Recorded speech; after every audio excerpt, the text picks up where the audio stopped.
Hey team, welcome back to Trauma Agility. We've got an awesome guest here. I am so excited for this. It's Dr. Denis Marier.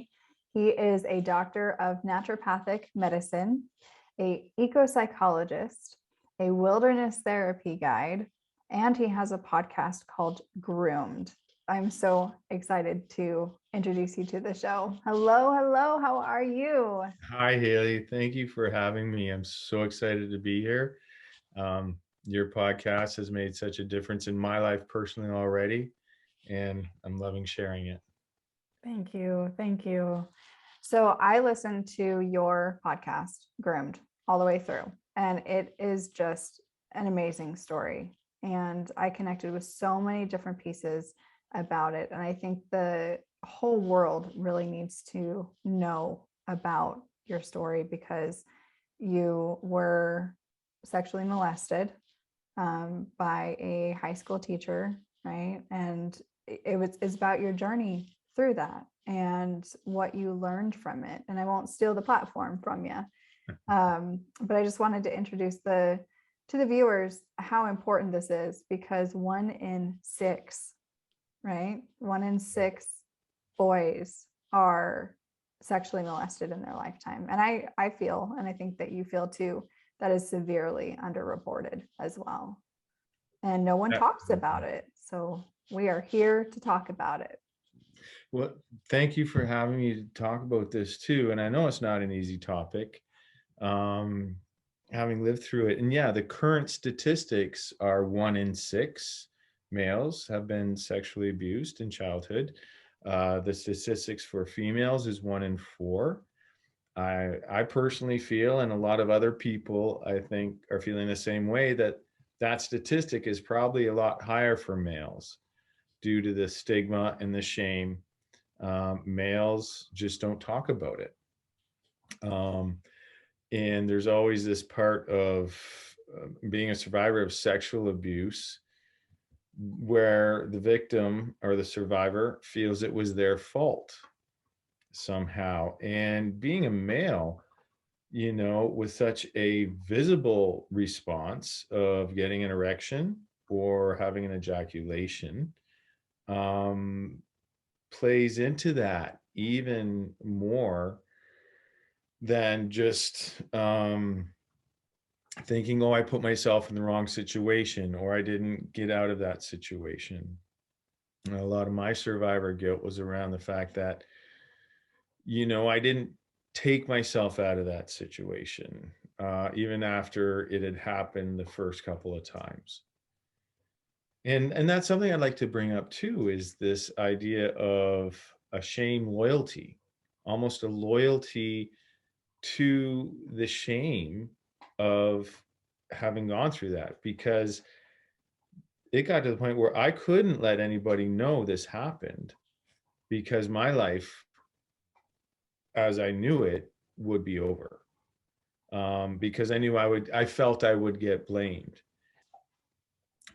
But even after I put an end to the actual sexual abuse, I remained friends with that person because we had worked so closely together that if I had all of a sudden cut off my friendship with him, everybody who had suspected something was happening or had happened would know.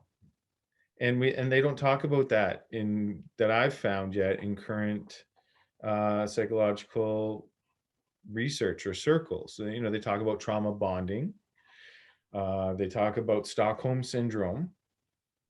But both of those are very different from the need to protect the secret so that I don't have to either face it myself or let other people know that happened.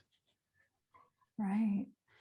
So for the viewers who haven't listened to your podcast yet, because I know that they're going to go over there and they're going to listen to it because it's just absolutely mind-blowing, and how common this is.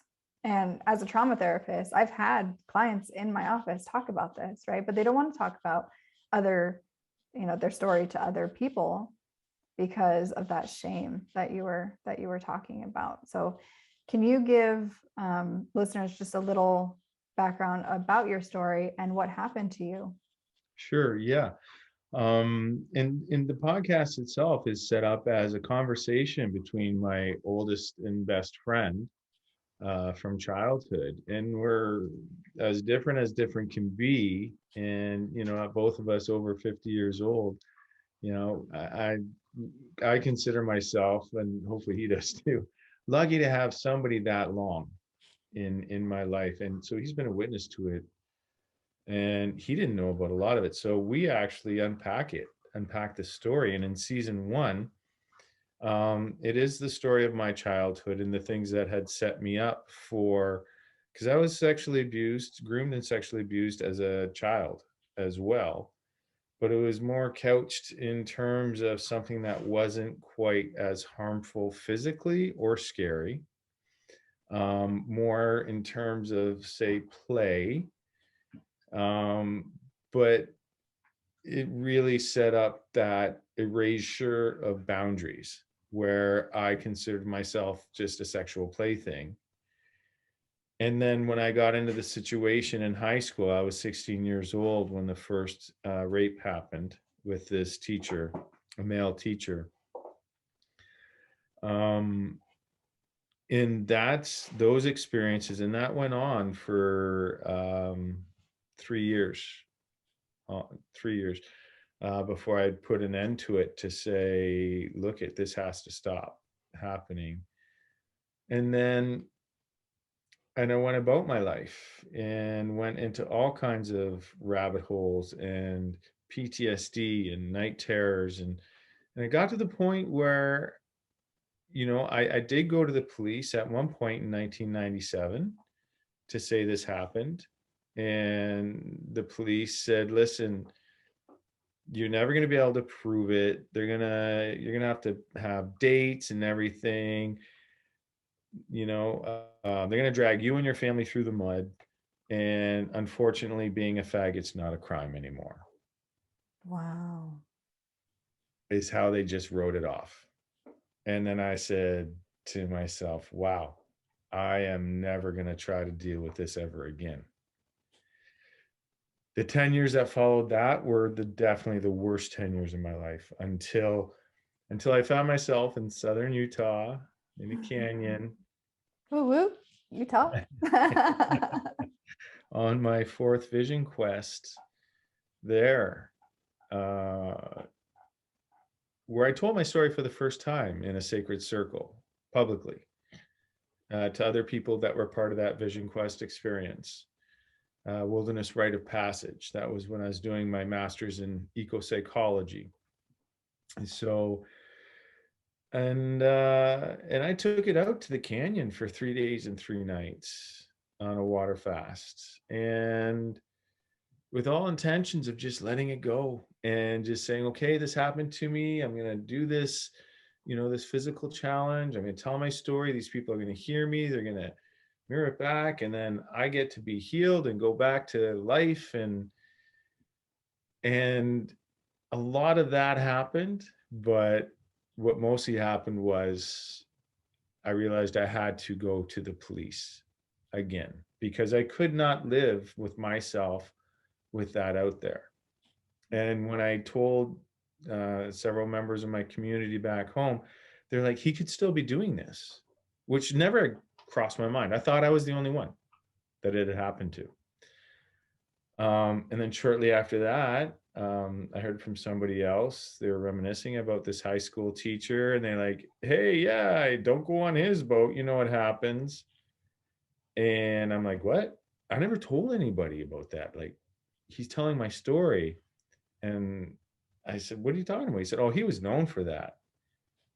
And that's when I think, it was maybe about 4 or 5 months later, after a round of rehab, where I got completely grounded and realized I cannot let this go. So I went to the police in 2007. And then I was So 10 years later. 10 years later. And I was taken more seriously. I mean, it's a whole different culture now. Even now, I mean, that was 13 years ago then. I can imagine, and I've seen what's happened now. what we didn't get to in that first season was we got up until the point where that teacher was arrested because of what happened in 2007, me going and telling my story. And there are other survivors that had come forward. And then there was a 4-year trial after that, which I haven't even gone into yet. And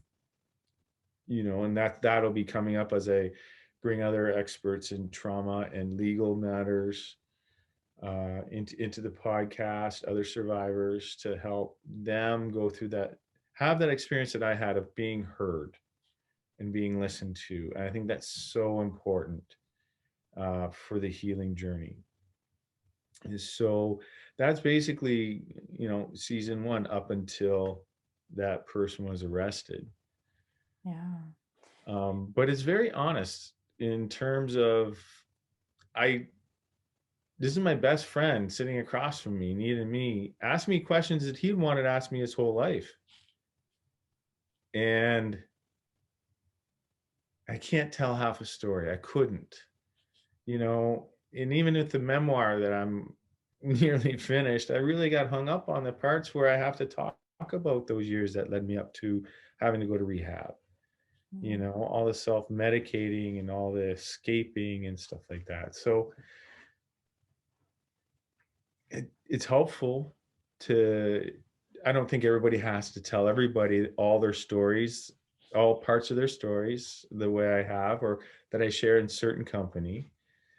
But it messed me up for a long time. Yeah.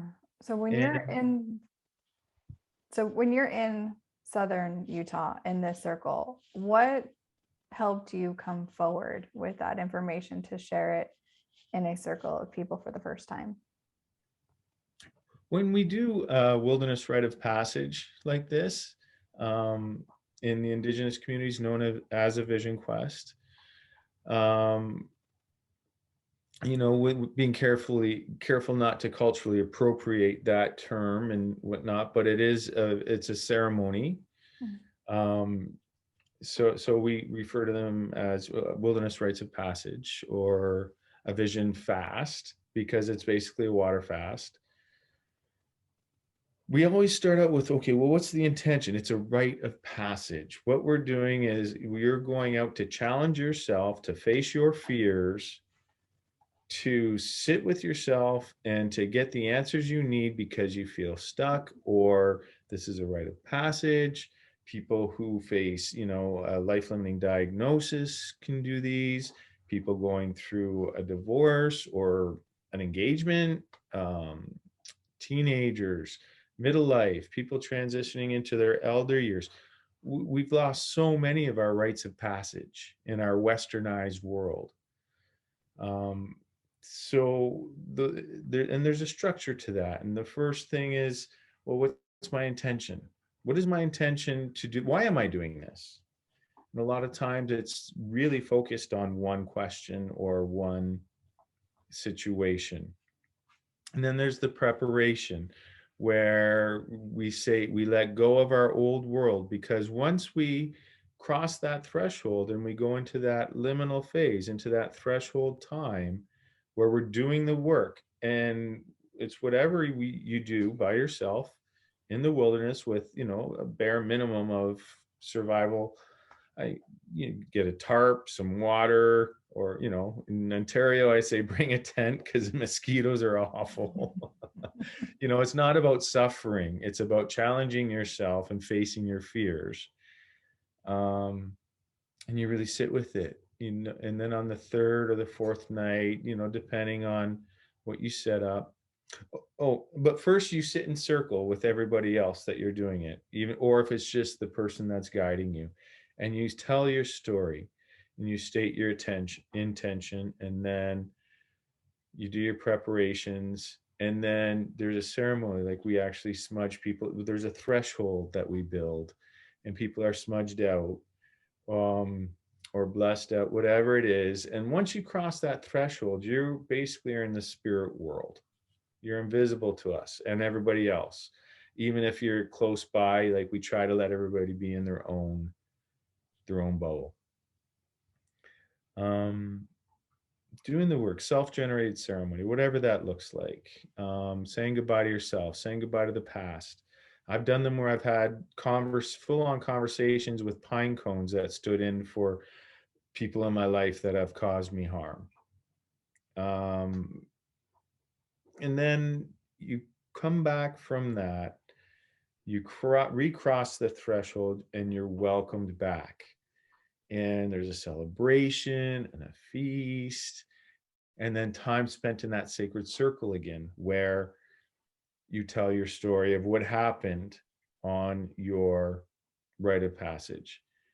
And then it gets mirrored back to you in such a way that people tell your story back and say, this is what we saw. And there's just such a affirmation to, yes, I am, this happened, whatnot. So my intention was to say, look, this happened to me. I want to leave all this behind me. My intention was to make my transition from a wounded child to a healed adult. And I thought doing a water fast in southern Utah for 3 days and 3 nights was going to do it. Did it? No, what happened was it came back, and then and what I heard when I was coming back was, okay, good job. Now you got to go to the police. Oh. So I was And like, this was your subconscious, like, saying this to you, right?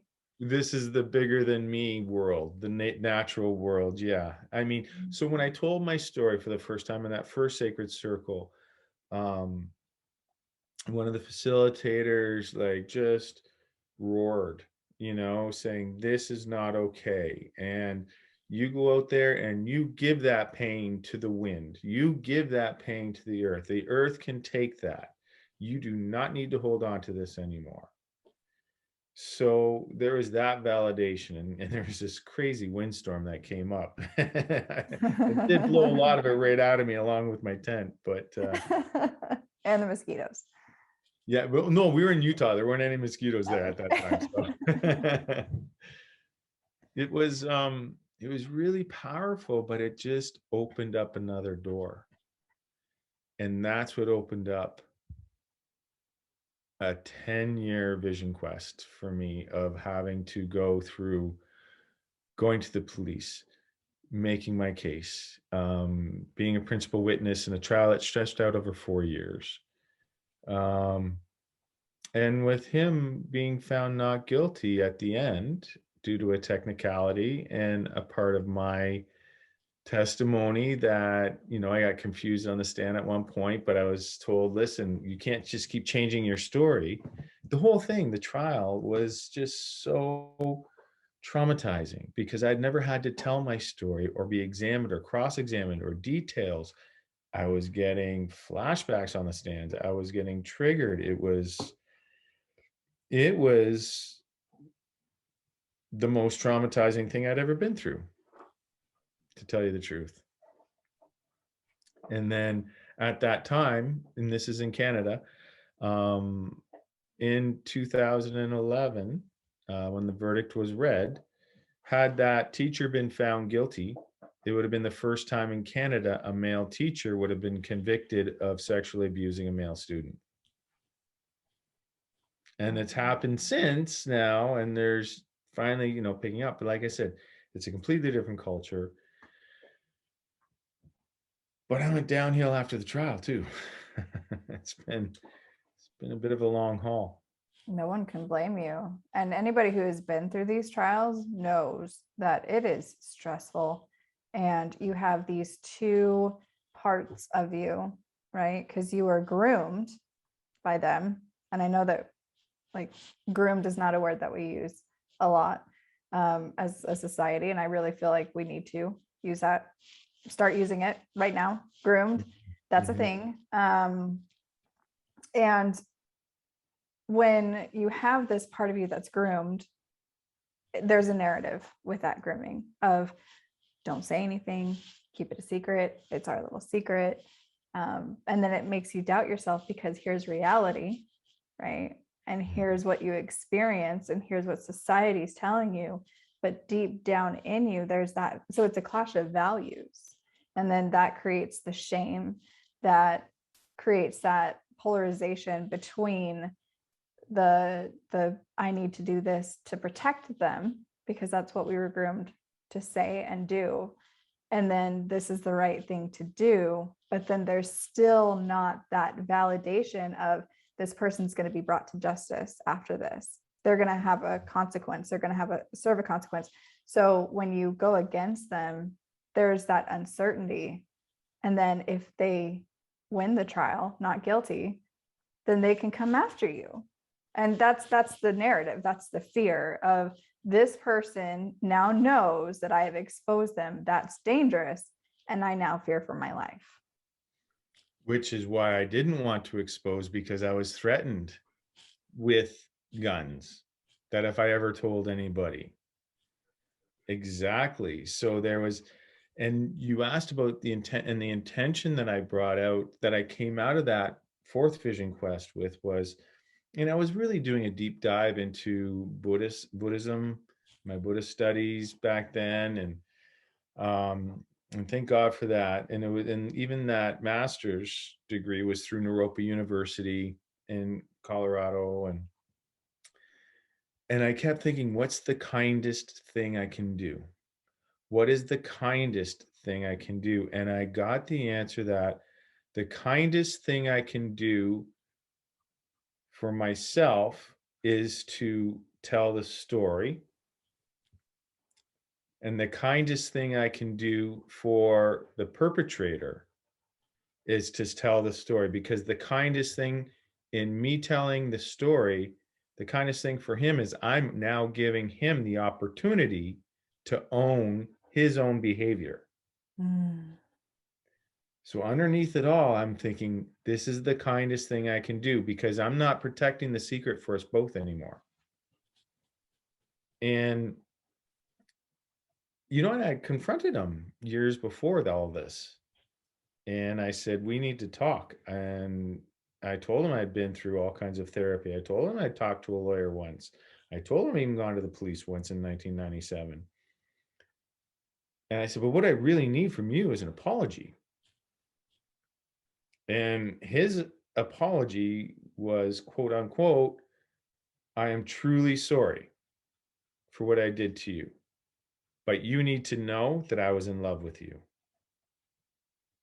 Oh, And I know this is a podcast, but I wish people could see your face right now, the way I can. oh, they'll see it on YouTube. Oh, like, Oh, there oh, will. that just, oh, Oh, I want to I puke. forgot about YouTube.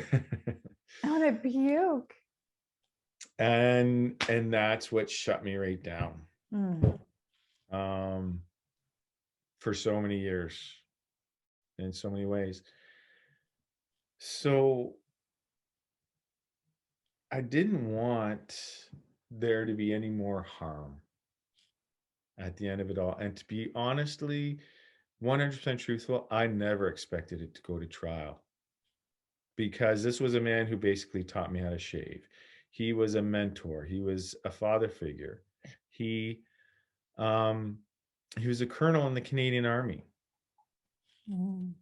You know, I honestly thought, I am giving him the opportunity to own his shit, to be a human, Right.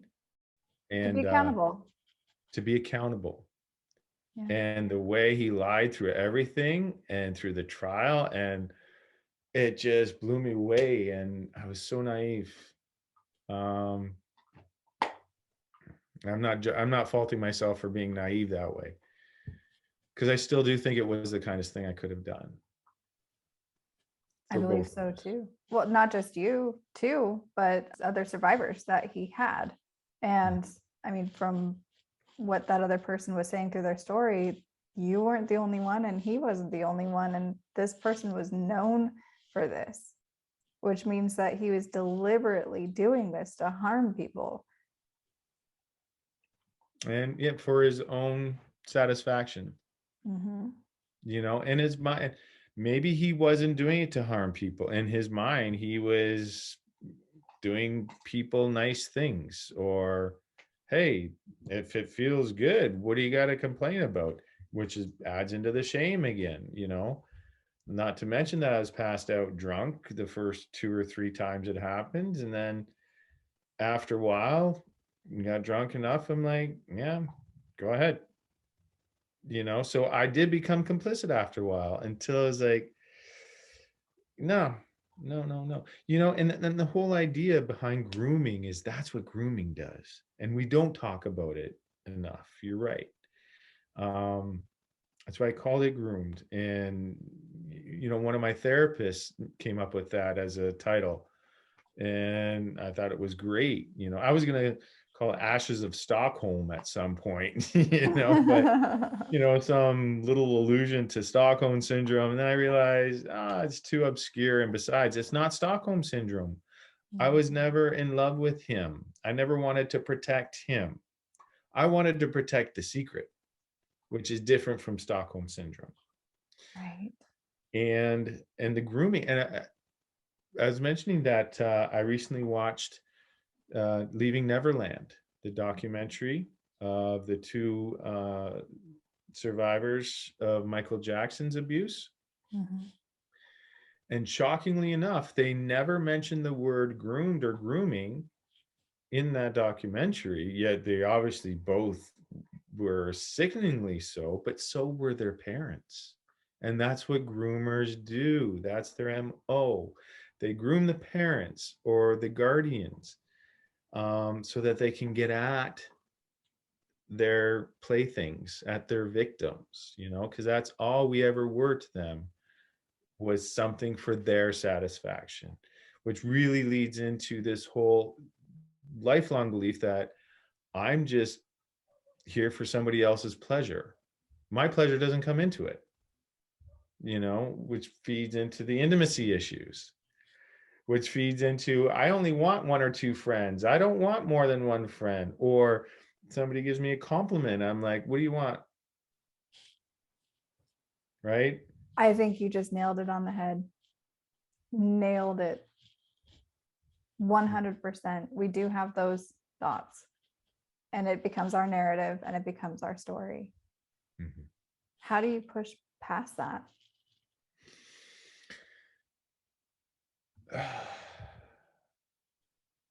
Scorched earth honesty Mm. with yourself. That's why I love doing these wilderness rites of passage retreats, or even sacred circles, where the aspect of somebody being there completely for somebody while they tell their story, and then mirroring their story back to them in a way that tells them, I see you, I hear you, this is what I heard. There is such power in hearing your story told back to you by somebody else that's actively listened. It just makes things fall away. But it's like, you know, these mold spores, it'll come back, you know, but you get that one feeling of it falling away and feeling seen. And I really believe that we start healing the moment we feel heard. That was one of the reasons for going through the trial and doing what I did.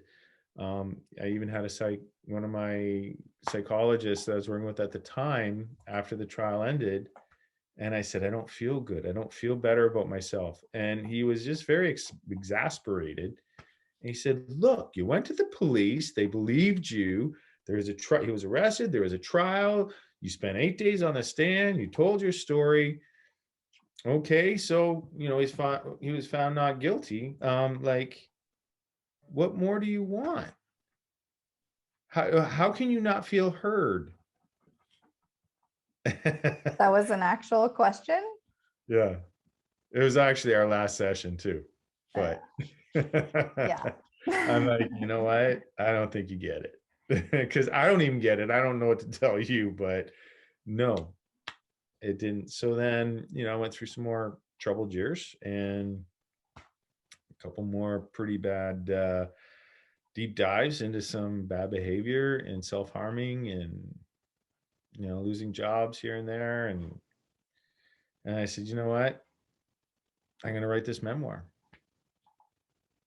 And it took 5 years to write up until what I got up until in the podcast, because I thought, and it was John who came up with the idea. He said, Dan, do this as a podcast. Then you can get it out. Then you can get past your writer's block. You can finish the memoir and you can move on with your life. And that's where we're at. I still haven't started writing yet, but it's there. It's coming back now. And truly, some of the comments from the people I've listened to the podcast,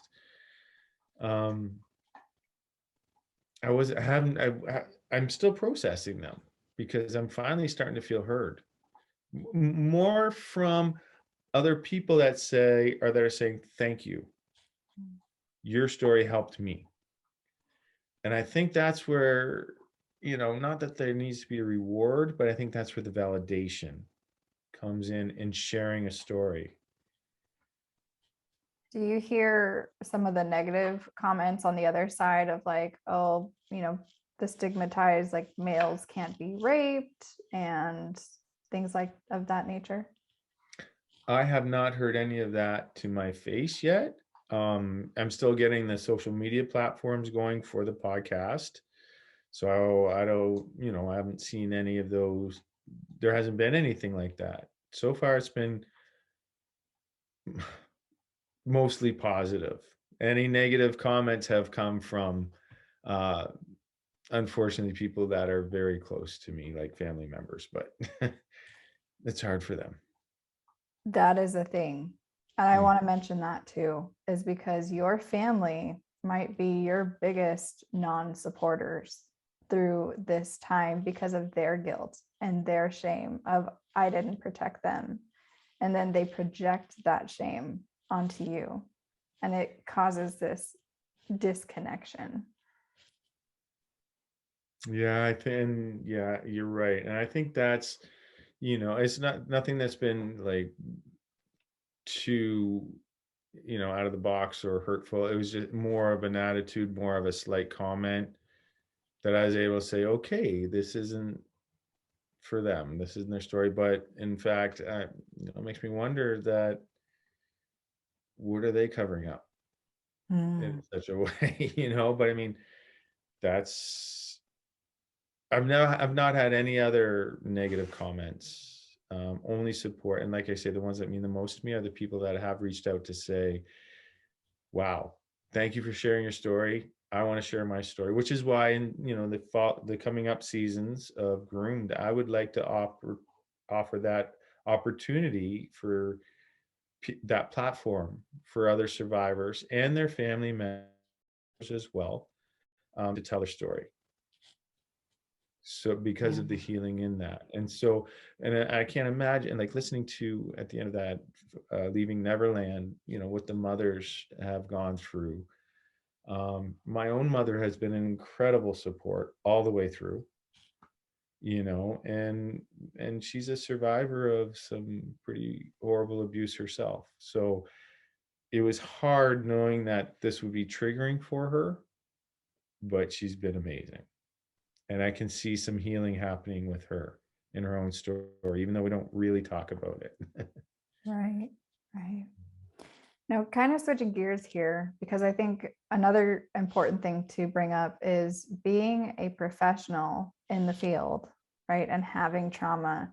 I think sometimes we have a stigma of, oh, you're a doctor of naturopathic medicine and you're an ecopsychologist, and why don't you have your shit together? And some people will ask that. And I think there's such a stigma surrounding that. What would you say to that?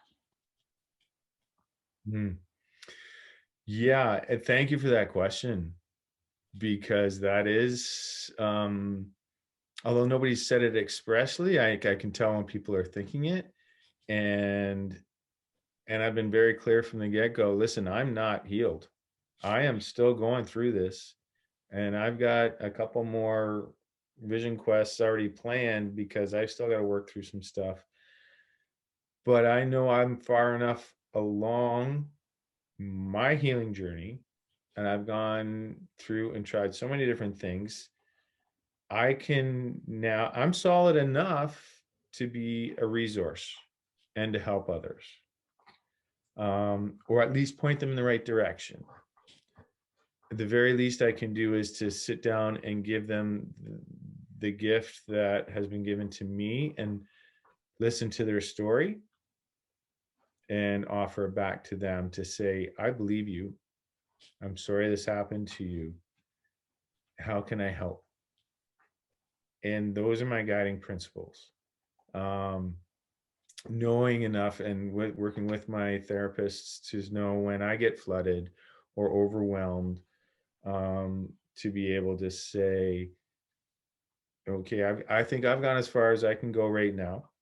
And here's a roadmap. Here's some other directions, you can go. But definitely, this is a lifelong healing journey. And it's funny how, even when I'm at the best of times and feeling on top of the game, there'll be one comment or one situation where I just feel instantly not good enough or worthless, you know?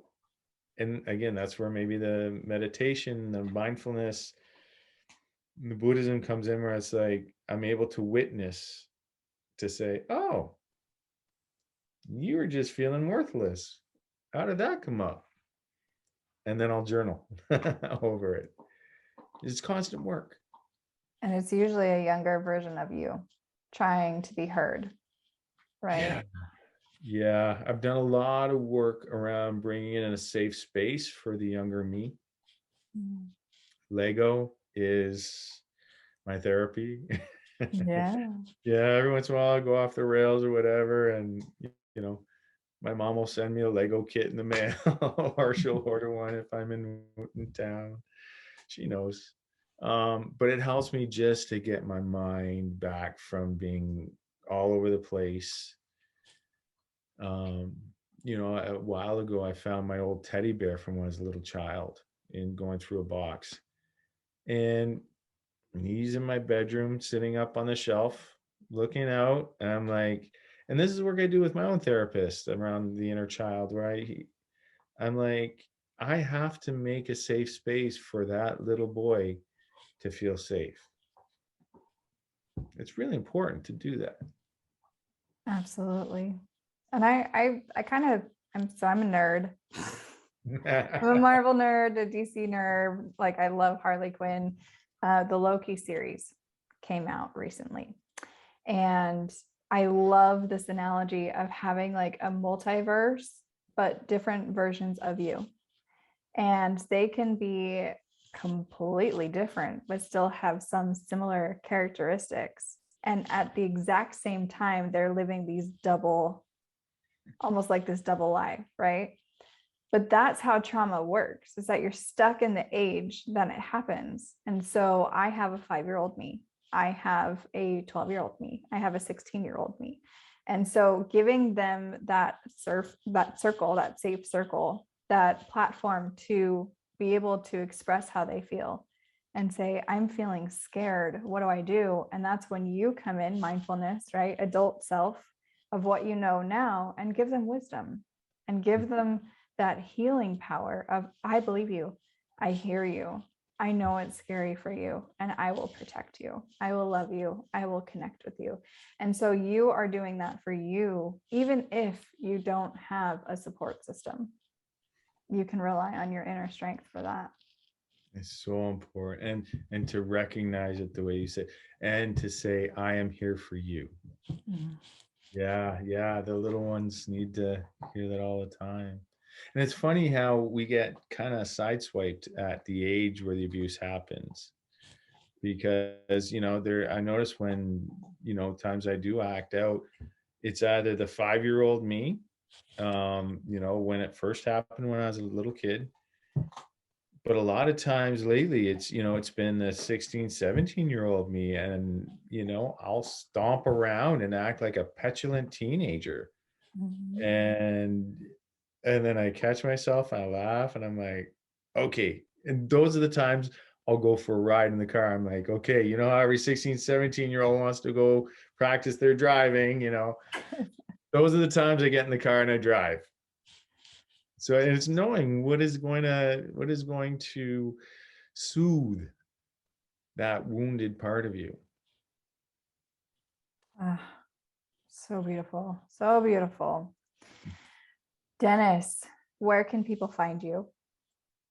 There's right now, I mean, I'm still reworking my personal website page, but I've got a couple Facebook pages for the Dr. Denis Marier, ND. I'm on Facebook there. That's more my professional site. I have a Groomed. If you search on Facebook for Groomed podcast, there's both a page and a group. So I'm hoping to, build the group up more so people will be able to converse amongst themselves and offer resources for that. And then an Instagram is the Groomed podcast. And right now, also my personal Instagram page is DENIS.MARIER, Denis Marier. I am starting to look for other survivors and family members, as well as experts. I would love to have you on the podcast in season 2. Absolutely. Absolutely. Yay! I will be there. I will be there. Wonderful. And we'll link all this stuff down too in the show notes for everyone who's listening. And then I'm so excited for season 2. Thank you Thank you so so much much, for being Haley. You're offering so much help, so many people, and it takes a lot of guts, and I think you're doing it flawlessly, and I am so grateful to have met you, and I feel like I've made a friend and an ally. And yeah, and I think we also need to take care of some of the other therapists that are doing this work. So let's put something out for them. Let's do it. All right.